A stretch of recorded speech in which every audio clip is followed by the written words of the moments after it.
Hello, and thank you for joining us for this webinar. My name's David, and I'm pleased to be joined by Sam Medlicott, Common Ground's Head of Paid Media, and Matthew Taylor, Common Ground's co-founder. Today's webinar explores the do's and don'ts of digital ads for lead generation, particularly for businesses within the tech sector. As ever, and I'm sure you're getting used to this by now, Sam's presentation is jam-packed with actionable tips and tactics that you'll be able to implement yourself. We have got some polls set up to run throughout the webinar, so we'd encourage you to take part in them as it helps ensure we're pitching things at the right level. And we're aiming to have some time left at the end of the webinar to run through any questions that you may have for both Sam or Matthew. If you do have any questions as we go through the presentation, then please feel free to type them into the Q&A section, which should be visible at the bottom of your screen.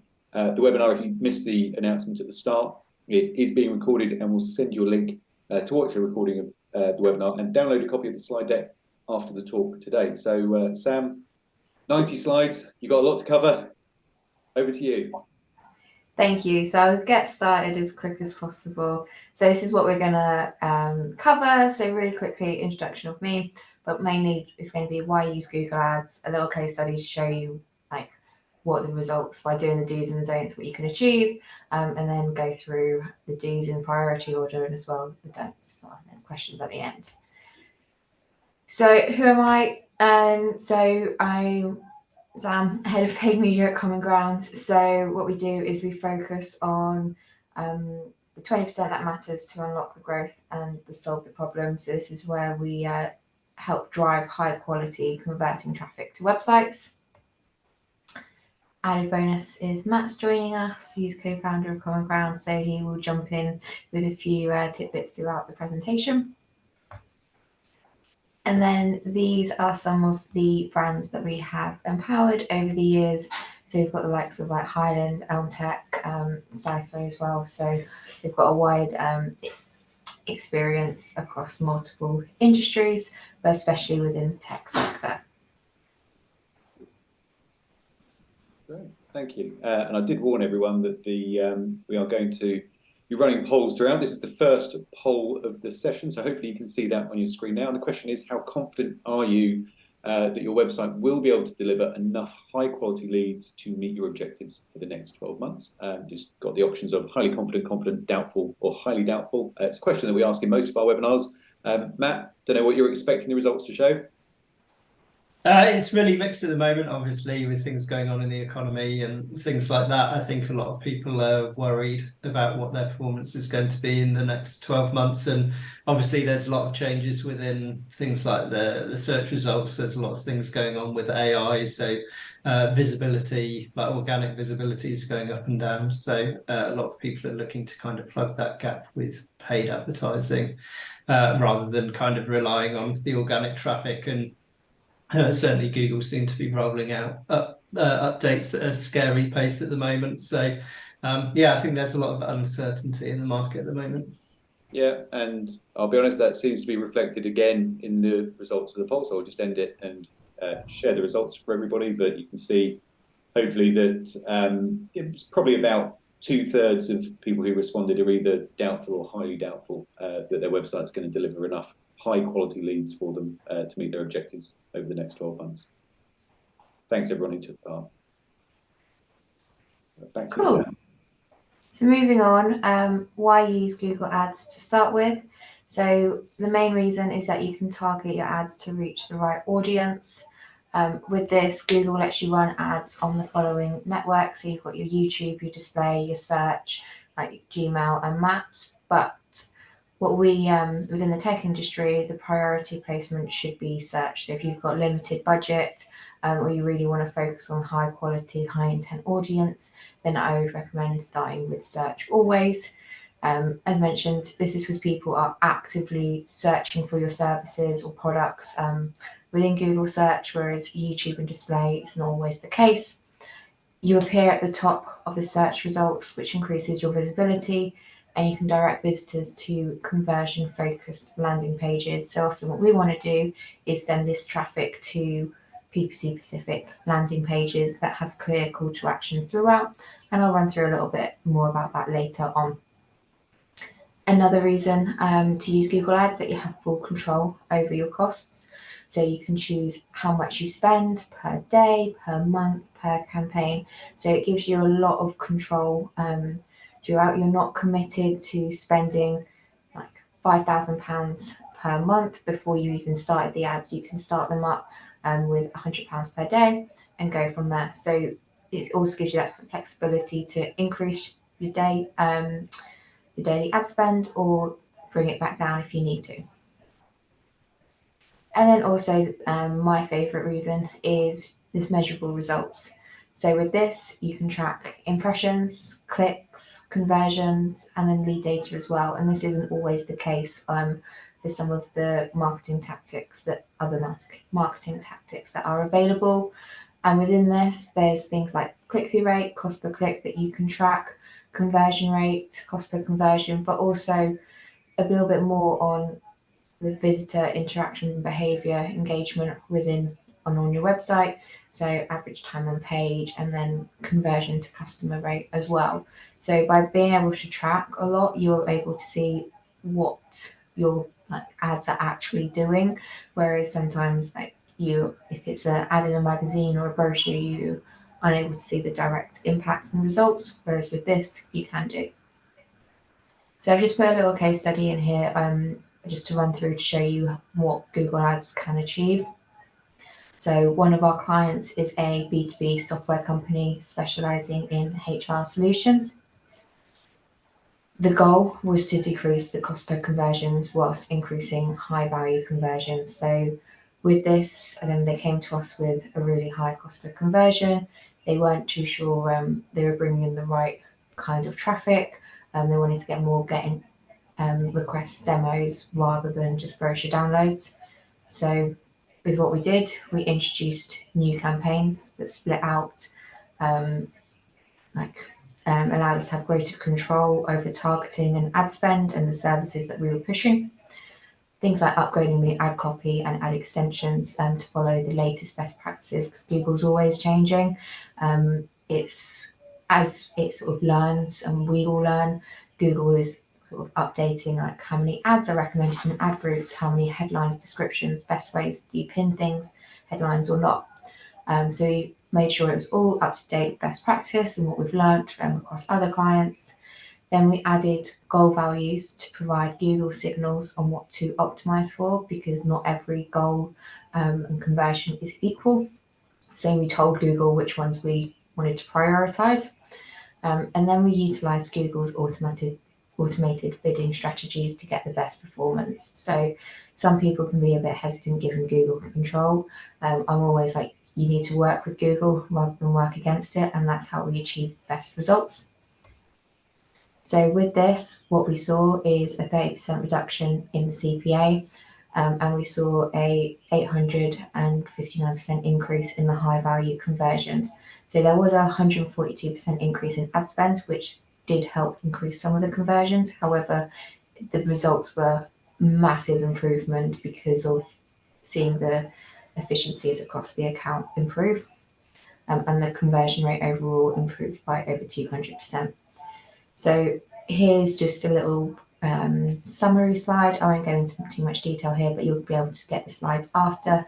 And you can see here big improvements. So in 2022, click-through rate was 1.18%. We increased it to 5%, showing that we were targeting the right audience now. It had improved, higher quality, reducing the cost per click, made us be able to drive a lot more traffic to the site.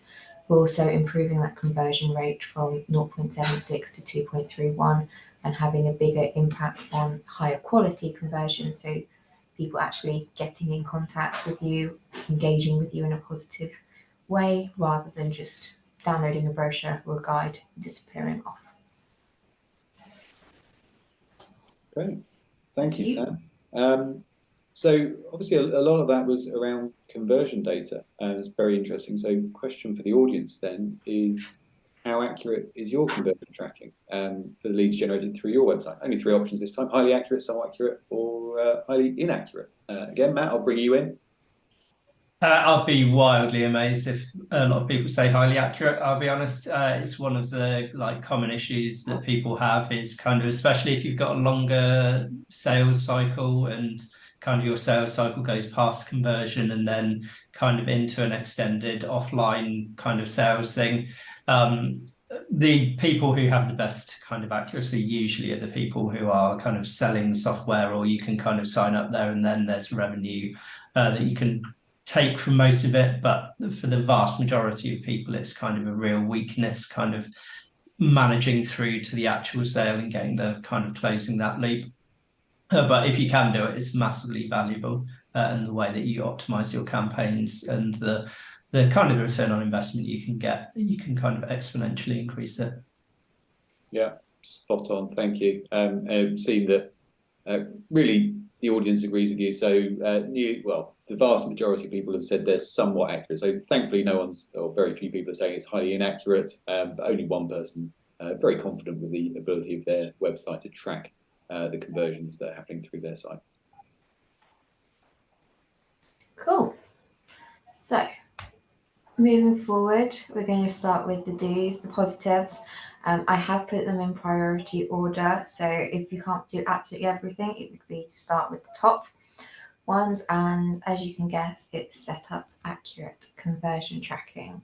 So with this, I've put some ideas on what you can track if you're not already tracking these things. So request a quote, get in contact, free trial, like live chat interactions. All these things are really important to be able to see what's happening on your site, what people are doing, how they're engaging with you, all the way to like email newsletter signups, webinar registration as well. However, not all conversions are equal. Like what we don't want to do is go to clients being like, oh, we've increased all your conversions, like they've increased from 10 to 100, but if they've then the higher value ones have actually decreased, there's no point saying, oh, we've increased your document downloads, but not increased your requested quotes or getting contacts. They're the more higher quality ones. So with this, I've grouped them in groups of high intent to acquire your service. Like people are in the market to actively want to reach out to you and discuss potentially signing you on or buying this or like offering, all the way down to low intent to acquire your service. Are they more in the research stage? Are they like not quite there yet? Top of the funnel approach rather than the high intent to acquire, they'd be more fit within the bottom of the funnel. So with this, you need to assign values to each conversion to be able to then tell Google that not all conversions are equal. So within this, I still keep them within the group, and you can do like request a quote, different to request a demo. However, you can also go like, okay, this group is going to be X, the middle group is going to be Y, and so you can group them in together as well. It doesn't have to be thinking of 9 different conversion values. You can split them into the 3. So with this, you need to assign values to each conversion, and there's 2 ways of doing it. You can do like the highly accurate approach or more nominal approach. Always first choice would be to do as accurate as you can do, but I know this isn't possible for absolutely everyone, especially if it's like a really high value service. It's not as straightforward as it can be for more of a standalone generic product. So with this, you need to understand your customer journey first. Like what do they do? How do they interact with you? All the stage, because it's not quite, they don't quite Google you and go, yep, you're the one, first click, I want to get in contact, I want to buy. That's not the case. There is multiple interactions along the way, and you need to be able to understand this. So do they download a white paper first, undertake a free trial, then do they request a quote, and then do they buy? Understanding the whole journey is really, really important, not just for like optimizations, but writing ad copy, changing your landing pages to be able to reflect each stage that they're at and where you want them to, or how you want them to move through the journey to get to that end result. So secondly, this is where there's a little bit more maths involved. You need to work out what conversion volumes are needed. How many sales do you want? And then I always start with sales and then work backwards. So for example, one sale, how many requested quotes do you need to get on average to achieve that sale?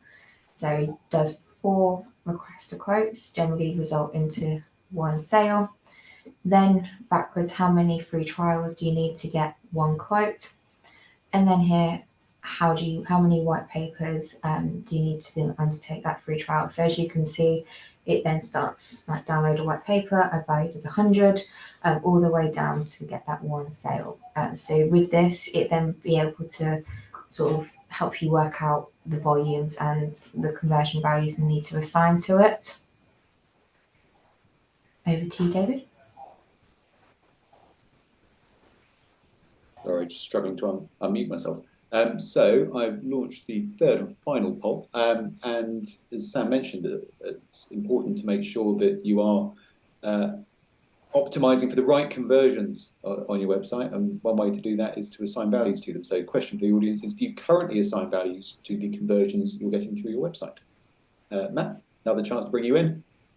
Yeah, again, I'd be very surprised if people do. It's one of the things we see a lot of analytics accounts. It's one of the things that's generally not used, but it's significantly important. I think most people will know kind of an average order value at the end, or might know that, but how they would then assign that backwards down the funnel into what is a download worth to me, or those kind of things. I think it's very unusual for people to have those kind of values in, but it's massively important, because otherwise Google is seeing all of these conversions as the same thing and will optimize for them in the same way. So if you can kind of guide them through that value, you can really see which you can kind of make Google give you more of the conversions that you want. Yeah, thank you. I think for this one, again, you're broadly right, Matt. I'll share the results now, but it was about 2/3 of people, so still the majority currently don't assign values to their conversions, but about 1/3 of them do, so maybe a bit higher than we were expecting, but still very much weighted towards currently not tracking the conversion value. Cool. So with this, to be able to work out your conversion values needed, ideally on average, I know sales can vary widely in price, but for this example, I've picked out £10,000 is a sale. So with this, you need to work out how much you're willing to pay for that sale. So if you're willing to pay £5,000 to get that one sale, then you work out, right, okay, one sale equals 5,000. I need 4 requested quotes to be able to achieve that one sale on average. So 5,000 divided by 4, 1,250. Then working backwards, you then do the same maths for undertaking a free trial to get that requested quote. So then that drops it down to you're willing to pay £125 for someone to undertake a free trial. Then 100 downloaded white papers to get that free trial. Divide that again, so that would be £12.50. So within this gives you an idea of what your CPA should be throughout your campaigns, because you may have different campaigns for different areas of the funnel. So top of the funnel, you may be right, I want to focus on people downloading that white paper, therefore my CPA needs to be £12.50. However, if I'm trying to get people more middle bottom of the funnel to undertake a free trial, then I want it to be you're more willing to pay more for it. That's Sparky, by the way, he likes to jump in on my webinars. But with this, it gives you an idea, and it gives you an idea of what you're optimizing for and how you should improve your campaigns and accounts. But it also tells Google as well what you're prioritizing and willing to pay. So then what you do, you take the pound values, monetary values, and then you just turn them into the numbers. And then this is what you would put into your Google Ads platform and say, right, these are the values to start with. However, this isn't always, you can't always do this. We understand that. So sometimes you need to do a little bit of trial and error. And if you're unable to work out and assign the accurate version numbers, there's something you can just add nominal values with. So generally, I'll keep it between 1 and 100. With this approach, there is that trial and error part that you need to do, and sort of give Google a little bit more time to be like, okay, right, this is because you don't necessarily want them to stop downloading white papers. So if you do the requested quote too high, then you wouldn't get the white paper downloads. Same with the free trial. You want to make sure that it's all balances out, and you just need to monitor the results over probably like a 3-month period to be able to see, right, have I assigned these values correctly? Is this sort of the breakdown that I want to be seeing? Am I wanting to be seeing like 100 white paper downloads to 10 requested quotes? Do I need to play about with it? But I'd leave the conversion values stable for 3 months before changing and playing about with them. But it's something that once you do set them, don't forget about them. Make sure you make a note in calendars and diaries to go back and review it, because it can have a big difference within your overall results. So that's a lot on conversion values and making sure that it's all set up. The next important thing is obviously research your audience. So understanding your audience helps you in multiple ways. So it helps you find the right keywords, write the correct ad copy that's going to be engaging. It's going to attract them to your services, to your website. And then it also helps understand like how to create landing pages and like what's important to include, what do we want them to do after.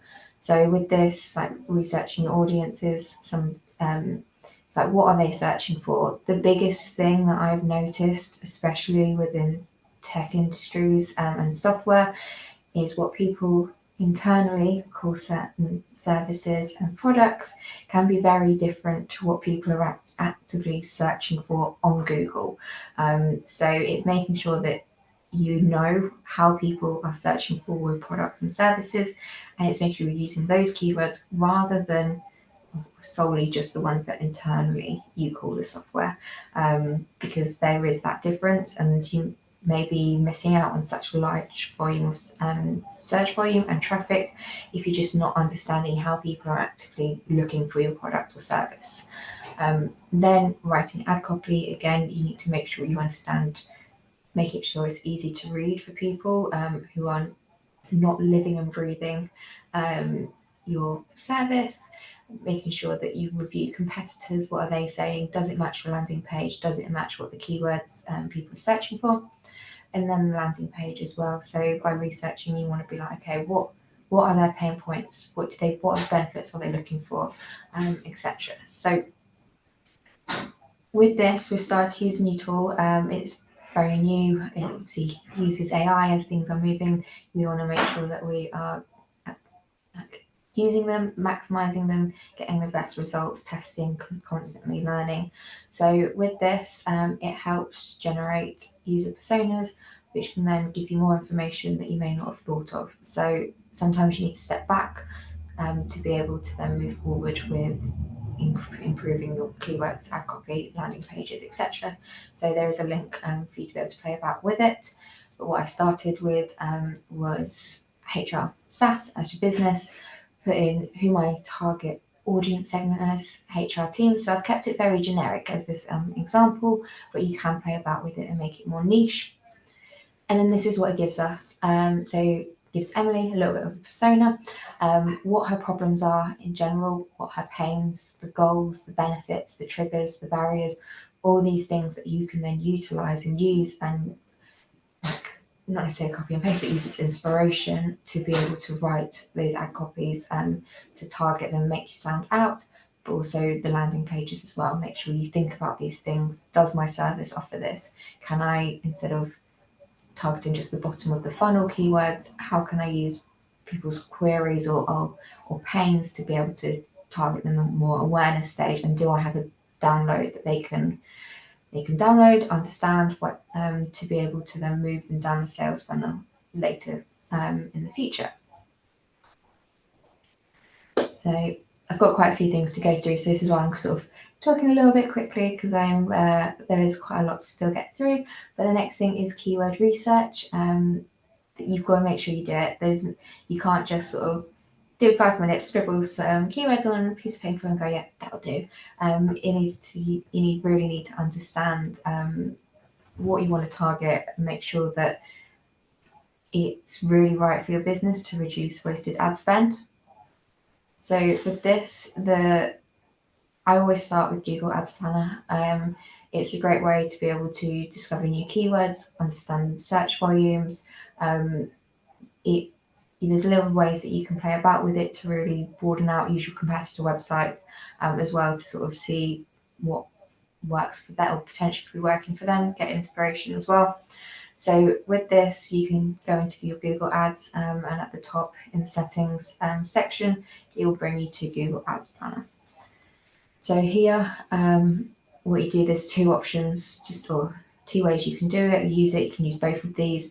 I always start with discover new keywords, starting with keywords. So this would be where the initial keywords you scribbled on a piece of paper, you would put in, and then you sort of go get results and see what Google thinks are relevant, and you can then filter the results by search volume as well. Or you can put your website in and it can be your entire site you want Google to look at and crawl through, or a specific page. So if it's like a service or a product page, put that in, and Google will then provide recommendations on what they think you should target or you should use. So with this, I've started off generic with just HR software. And then you can see it's split out with the keyword that I've picked. You can see average monthly search volumes over 2,000. You can see how if the 3 months change, if there's been more or less search volume, like same with year on year change, competition, and within the sector, and a lot of keywords within the tech industry, they're expensive. So it does give you a rough minimum maximum guide of what the CPC could be for top of page showing. So you can see here it can vary between £7 to £73. You'd rarely spend the £73 unless you're pumping a lot of money and you're really wanting to make sure you're showing up for every single search. But it just gives you a guideline that it's not going to be 70p. So it's looking through this, then I would go through and pick the ones that I find relevant. You will also get some brand names within that you may then want to split out and do a competitor campaign, or use it for like a performance max audience signal as well. So it gives you, depending on the keyword, it can give you hundreds and hundreds of potential options. So this is always a really, really good starting point to be able to build out your list. And then it would be like doing some looking at SEMrush, and there is other tools to be able to use to expand them further. But for me, this is always my starting point, and it gives a good thorough list of keywords to begin with, and then start with them. And then you can review your search time reports within the campaigns once you've got some data to look at expanding it further as well. So it's always with keywords, you don't want to just pick them first right at the beginning, forget about them. They're always ongoing and changing, especially as people's search habits change over time. So with this, I've touched on it previously within this presentation around tailoring your ads to the stages of the customer journey. So with this, I'm sure lots of people have seen the sales funnel, whether you agree with it or not, but this is the approach that it's easy to be able to split out the different levels and what to target and use your ads for. So it's really important to not just focus on right at the bottom of the funnel approach. Ideally, you want to be looking and running campaigns at all areas, but you need to change your messaging. You can't just use the same at the bottom of the funnel. You don't want to just be like, right, get in contact with us to buy our service. That's not going to work at the awareness stage. So at the awareness stage, some of the things to look at and what you want to achieve. You want to push your brand out there. You want to get people engaging with you, use guides, webinars, podcasts. If there's simple videos that you can use to explain a little bit about you, not going into too much of a sales focused approach here. It is more increasing that awareness and getting you on the people's radar, so when they may actively be searching later down the line or in the consideration stage or bottom of the funnel, you're in the back of their minds, and then they're more likely to convert and give you some more time and research. like research you a little bit further. So some of the campaigns here that would work well, Google campaigns are the search, the display, the video, and as well Performance Max. So Performance Max is fairly it's been around for over a year now, but it first started off being very much a shopping focused campaign. It has developed and still developing to be able to be used more within the lead gen area, and it is improving. We've seen some really good results by using it within the lead gen sector. So with this, it's a great mixture of awareness and consideration, but it definitely needs to be up there and utilised with video image assets as well. Some of the ad messaging, like I said, you don't want it to be too get in contact. You want to make sure that it is top level service messaging. Make sure your brand names are really clear, because at the end of the day, you want them to be able to remember you later down. So you want to make sure that your brand is clearly visible. Some of the landing pages you can target is again, you want to keep it quite a soft, more awareness focused. So your homepage, top level service pages. If you're wanting them to download a piece of content, make sure that it goes to a dedicated page, so then you can sort of encourage them to go down the funnel later on, get their data as well.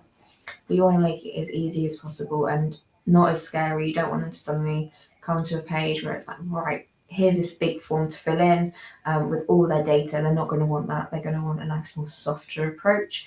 And what we've seen more and more recently is providing a lot more ungated content at this stage. This then improves engagement rates later down the line. It can be scary for some businesses where they're used to having everything gated.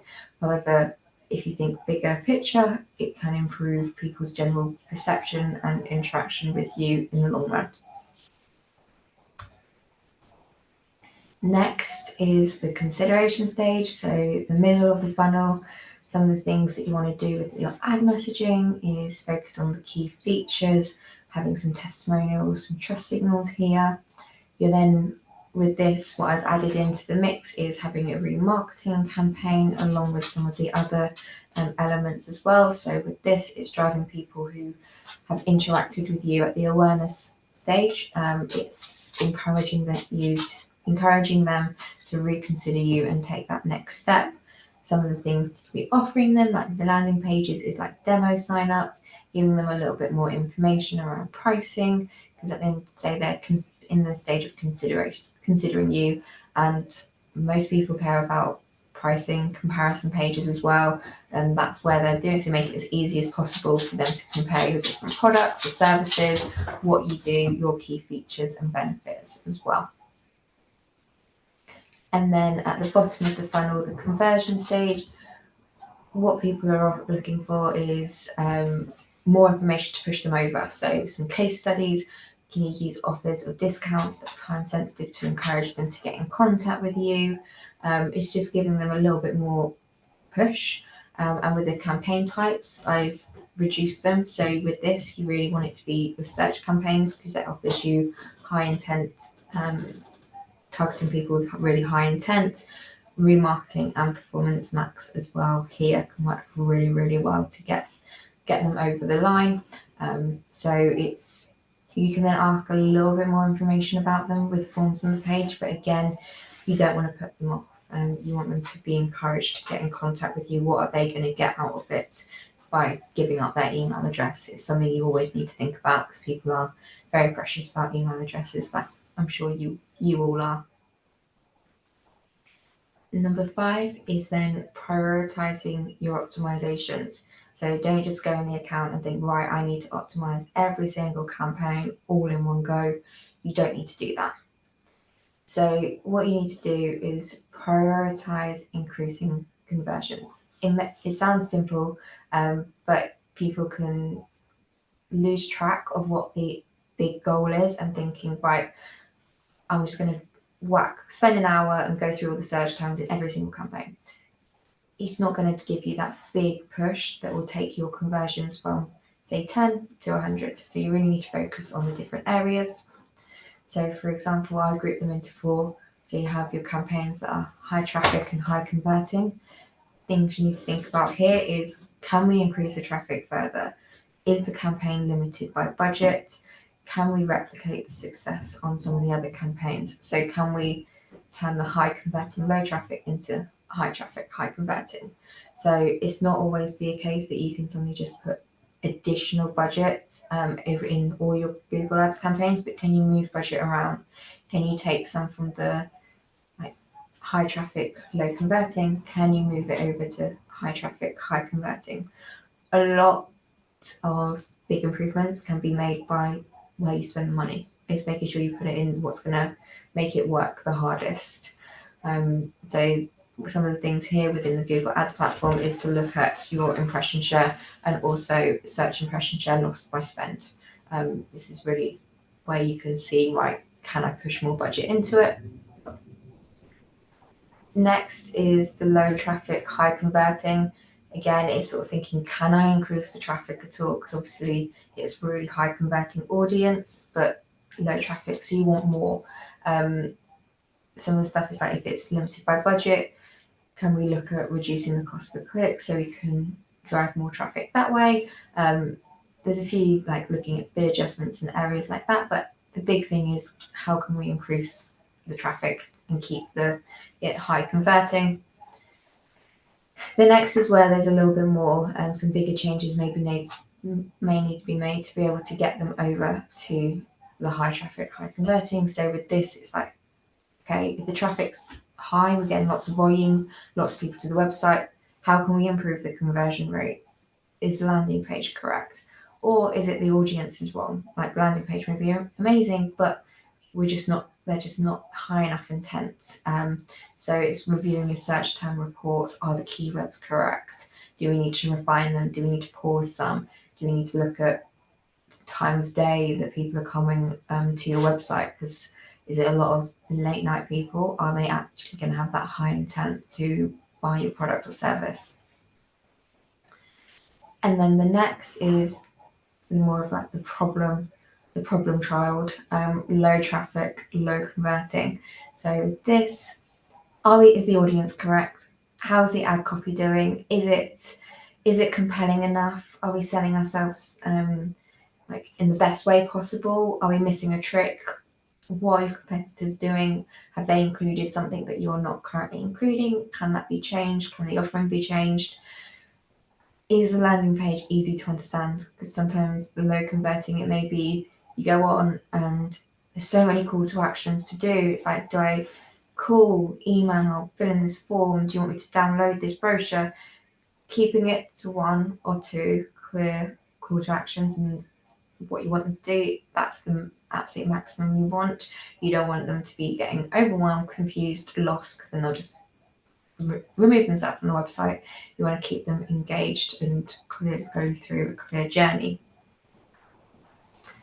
And then next up is negative keywords. So with negative keywords, they let you exclude search terms from the campaigns that you don't want to target, and they help you focus on only the keywords that matter. So with this, it improves click-through rate, it increases conversion rate, reduces ad spend. For example, some of the keywords that I'd always look to as negatives is ones around career, job, and free. Because if people are searching for free, are they really in that high intent stage at this moment in time? Probably not. There is some exceptions, but generally they're a good starting point to do. But if you can use the negative keywords, if you improve your click-through rate, it's more likely to then Google's going to be like, okay, this is a really good ad. I will help reduce your cost per click, get more traffic that way, increasing conversion rates, help obviously reduce your cost per acquisition and cost per lead. And then you want to reduce wasted ad spend as much as possible. Like, you don't want to be targeting people who are looking for jobs. That's not what your campaigns are for. You're wanting leads, you're wanting sales. So by doing that, you can then be reinvested in maybe more high traffic, high conversion campaigns. And then finally is make sure that you do use ad extensions. They're often forgotten, but they are important. They're really good for improving your quality score, your ad rank, how Google rates you to be able to, and then it's then more likely to show your ad, especially at a better position, like top of page, rather than like the third, fourth, right at the bottom of the sort of second page. So with this, there's lots of different ad extensions. I'm just going to run through these quickly, but you can have a look once you've got the slides later. But you've got your call extensions. These are really good for mobile ads because people just can quickly click on it, call you, easy peasy. Then you've got your site links. These are really good for directing people to specific pages, but also increasing your real estate on the Google search page, because at the end of the day, the more visibility you have, the more likely people are going to read the ads and click on you. There's a couple of different ways that they show up. So this is more the sort of traditional style that a lot of people would remember them. Headline, little description, but there is also a more shorter version that Google are rolling out, and they use where it's just a little simple line of links there. You've then got your call out extensions, which highlights what makes you unique, stand out from the crowd. Is there anything that you offer that maybe your competitors don't? Make sure that's here. One thing I'll be aware of, that there is a limit on characters, so you might just keep that in mind. You can't put a whole paragraph here. Character limit is sometimes quite frustrating, especially within the tech industry where you may have big long words and you've got to condense them down, but that's something that we've just got to push through. But this is where you can sort of go your free switching service, or like all essentials included, monthly plans, etc. Then you got your structured snippets, which are different from your call outs. So with this, it's highlighting the different products and services. So here you have your service catalog, that you've got your payroll, your HR, etc., that you can then give a little bit more information about who you are, what you do. And then price, this can be a bit controversial whether you include it in your ad or not. I generally recommend including it, because then the traffic that lands on your website is going to be higher quality.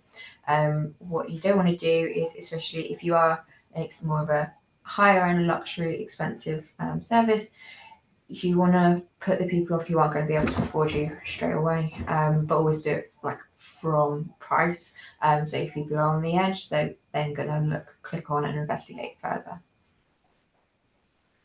And then onto the don'ts. So I've touched on this, the importance of a landing page. You just don't forget about it. Like, you can have the best keywords, the best ad copy, but if your landing page is rubbish, you're just not going to get the conversions. So here are some of the important elements to include. So you want to make sure you have a clear user journey. The headline matches your search term. With this is really important for people are lazy in general. So what you want is, if people are searching for HR software, they type it in, they click the ad, they see the ad has HR software in the headline, and then on that landing page, you want it to say HR software. It just goes like, yep, I'm on the right place. I'm now going to read more. You don't want it to go into too much of like just the brand name, because then maybe like, is this actually what I want? People just want to be able to digest the information as easy, quickly, and simply as possible. Then again, a sub-headline, this is a place where sometimes people put company-focused messaging that people internally want to have there, but you want to make sure it's valuable. This is very, very valuable real estate on the page. You want to make sure it's actually going to add like more information, more reason for people to read on, rather than the like boasting about something that they don't really care about, but people higher up in the business may want. You want to have your clear benefits and features laid out, not lost in the big paragraph. Bullet points and short sort of sections are really important. Visual call to action, so big buttons, don't let them get lost on the page. Nice color, trust signals, testimonials, case studies as well. Strong imagery is really important. Make sure it's not blurry, out of focus. Is it relevant to what you're actually offering? Does it look too much like a stock image? Because that can be off-putting. And last, a video showcasing the product service. This is where sometimes pages struggle. Video content is really, really important. And I know it can cost, can be expensive to produce. However, it can add real value and getting people going from the umming and ahhing stage to actually getting in contact with you. So if you can, always create some videos. They don't need to be feature length, they don't need to be 10 minutes. 30 seconds to a minute, being able to understand and push what makes you different, what you actually do, is really important at this stage. Another thing to do is that you don't want to spread your budget too thin. So what we've done is created a suggested minimum list here for each of the channels and the like platforms, so Google, Facebook, LinkedIn. So if you spread your budget too thin, you're not giving the channels enough data to be able to work with, to be like, right, what is actually working? You want to make sure you've got enough data to be able to be like, yeah, this is definitely right, therefore I want to do, these are my next steps. You don't just be like waiting around to be like, is it umming and ahhing and stuff like this. So by making sure you've got enough spend, you can then really push campaigns a lot further and quicker and harder and get the results a lot quicker. You don't want to stop testing and trialing. Like, the worst thing you can do is set up a campaign and forget about it. So here are a load of elements that you can test. You've got your ad copy, your keywords, your landing pages, bid strategies. This is something that I test an awful lot, and it's more of a continuous basis because Google is always changing, and one of the things they like to change is how bid strategies work. So for me, when I set up a new campaign, I like to do either maximize clicks or maximize conversions, but then go through the stages of going target CPA or maximize conversion value once we've got that data, enough data to be able to transfer it and move it along. Another thing, locations, ad scheduling as well, looking at the days, testing, right, what would happen if we turn ads off at the weekends or late in the evenings. Ad spend as well, putting more in certain campaigns, and then audiences too. So this is just some of the elements that you can test, but these would be the top ones that we do and we would recommend. Then don't forget about retargeting. So this is a really valuable audience for you to be able to utilize. So some of the ways that you can utilize it is dedicated display campaigns that, as you mentioned previously on the funnels, you can do more targeted messaging. It's that little, what information do they need that can then get them over from thinking about you to actually getting in contact with you? Can we get them, like, is there an offer? Is there like something free trial? And speaking to someone dedicated within the team to be able to get them up and running, convince them a little bit more. Other things that you can do with the remarketing audience is use bid adjustments. So have that separated out in an audience and be like, tell Google, look, they've interacted with us before, we're happy then to pay a higher price for that click for them to come back to our website. And then you can use it as an audience signal within your Performance Max campaign as well. So it's all these things that you can use to utilize people who've already come back or who have already been on your website, but they may need a little bit more information. They may have been comparing other companies, and so you just want to get them back to your site to convince them that you're the people they need. So yeah, here's some of the things that I mentioned that you could offer, and then that is everything. So 12 minutes to spare, so we've got time for questions. So David's happy, but here's a quick summary of everything that we've covered. So back over to you, David. Thank you, Sam. That was brilliant. 92 slides is the perfect amount of slides for you. That is bang on time. Thank you. So, as Sam said, we are going to move on to a short Q&A session now. So anyone who's got any burning questions or just wants to pick Sam or Matt's brains on a few things, then just type them into the Q&A panel, which you should be able to see at the bottom of the screen. We have had some questions come through the presentation already. I think, Matt, I'll start off by asking you, and then Sam, if there's anything you want to add. What's your dog called, Sam? Sparky. And Sparky. We could bring Sparky in as well. So first question for you, Matt, is have you got any benchmarks for click and conversion rates that you would expect to receive from a Google ad? Yeah, I mean, this is the difficulty of benchmarks is essentially it's very different depending on what you're giving away, so, or what you're trying to get the action to be. So for kind of, if you're doing like a free offer, that's very different kind of benchmark than if you're doing something where you're asking someone to part with potentially, I don't know, 3 or 5K for example.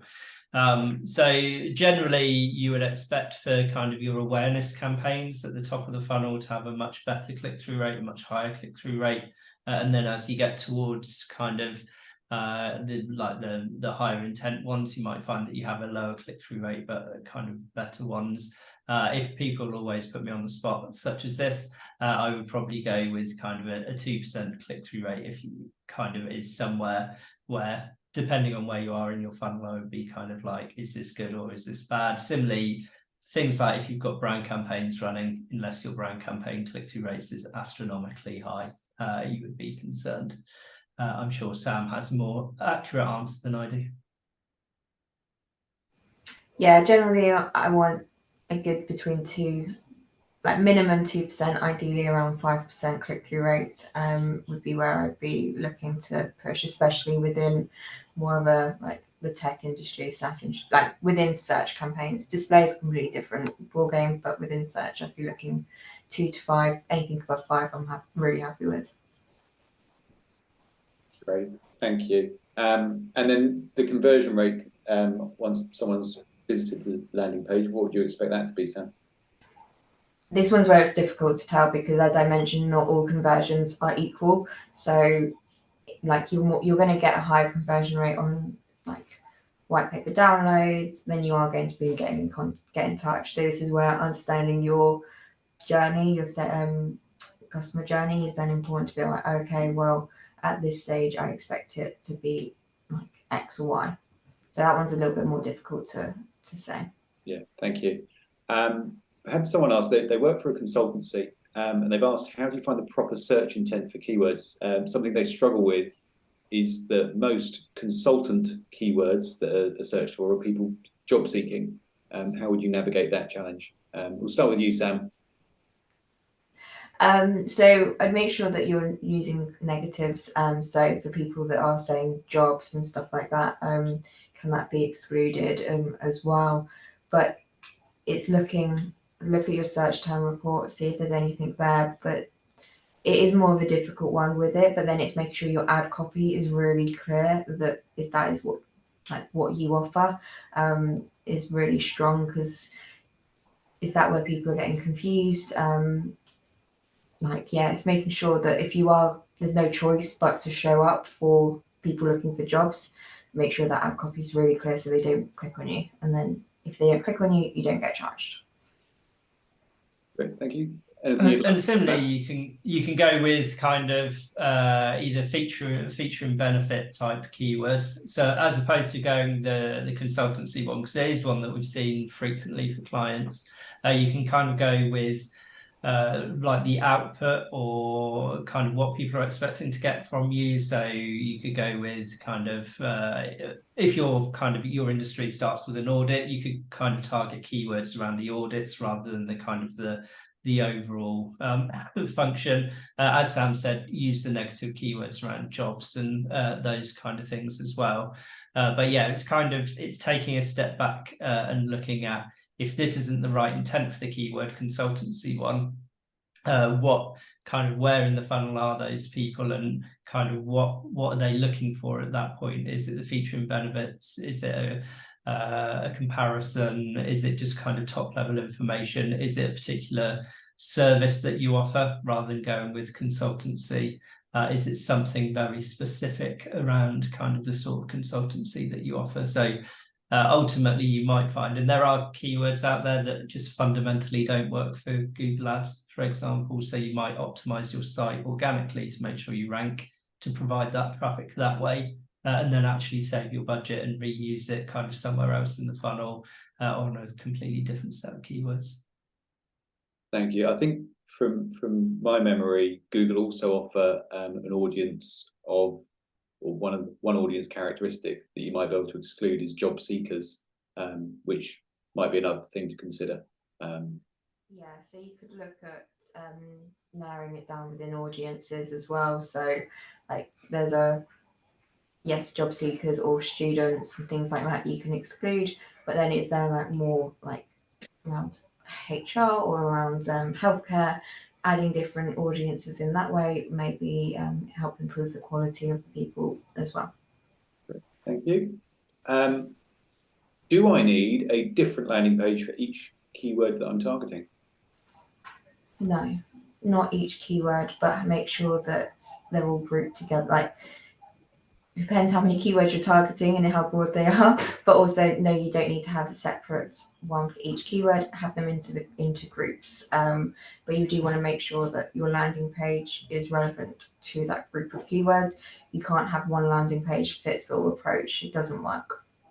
Okay, thank you. Sticking with landing pages, Sam, you mentioned having a headline that matches the search term is beneficial, just from a user ease, I suppose, ease of using the landing page, making sure that people understand they're on the right place.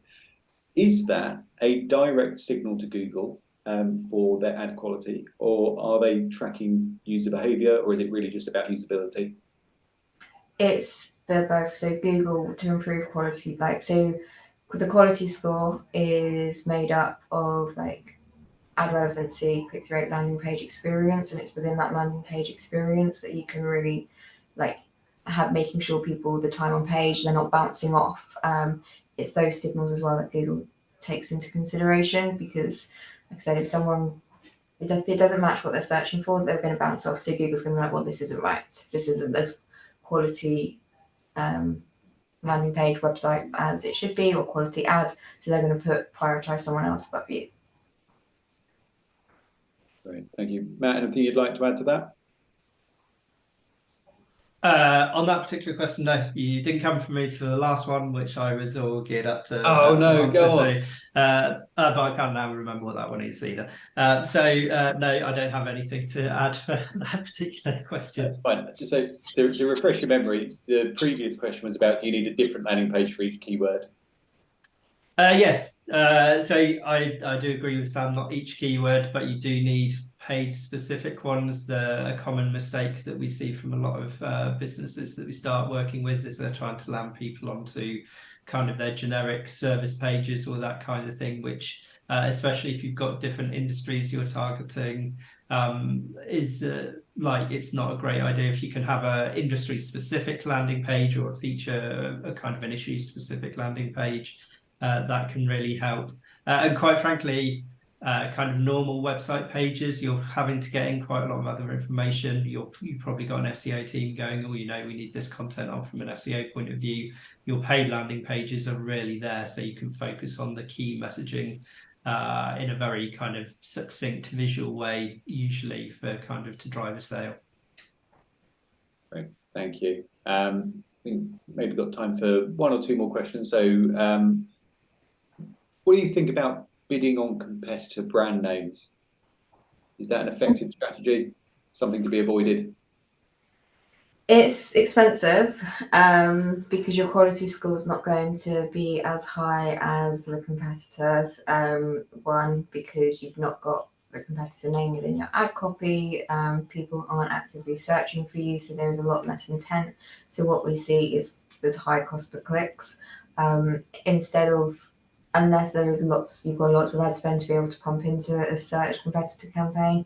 An alternative would be to create a audience signal of competitors and use it within Performance Max. So you're telling Performance Max and Google, these people going to these websites, they're the audience we want as well. Let's target them through display, video elsewhere, and that will give you a lot better cost per click and cheaper traffic than if you do a search campaign, because it is expensive and generally your conversion rate is a lot lower compared to your other campaigns. So that budget could be better utilized elsewhere. It's definitely the one which I think we get most requests from, essentially, because the theory is if they're buying that product X, then why wouldn't they buy ours? So the things you've got to be careful of is if it's especially around SaaS, people might have login pages where people have to go to their site. People will Google the brand name and then go to the login page on the site. So you see massive impressions, really low kind of click-through rates and that kind of thing. And it also depends on the type of service you're selling, because you also might be trying to target people who they've just signed up, or they're 6 months into a 12-month agreement, or whatever the conditions might be. So It's probably one of the ones where people are like, oh yeah, we'll just target competitors, competitor brand names, and then we'll get loads of sales. And it's invariably kind of one of the worst performing subsets of campaigns. I think it's definitely one where you would, if you've got budget spare and you're not using it elsewhere, it's one to try, or it's one to try, see how it works, but then quickly dismiss if it's not driving the right returns.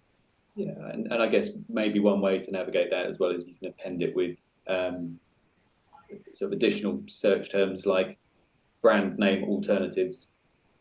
Yeah.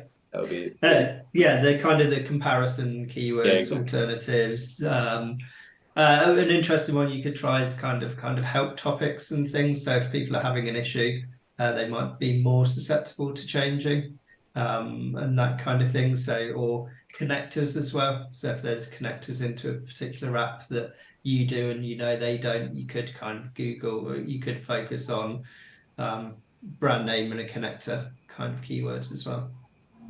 Perfect. Thank you. Well, look, that's all the time we have for questions now. But if we've not got round to yours, apologies. I'll respond, or someone from Common Ground will respond after the webinar. I'll drop you an email. Thank you, Sam, for your hugely informative presentation. Thanks also, Matt, for being available throughout the Q&A section. Thanks to Sparky for entertaining us and running around to go and answer the door as well. We'll be sending around a recording of the webinar and a link to download the slide deck later on. But if you've got any other questions that you think of afterwards, just drop us a line and we'll be happy to help. Many thanks. Thank you.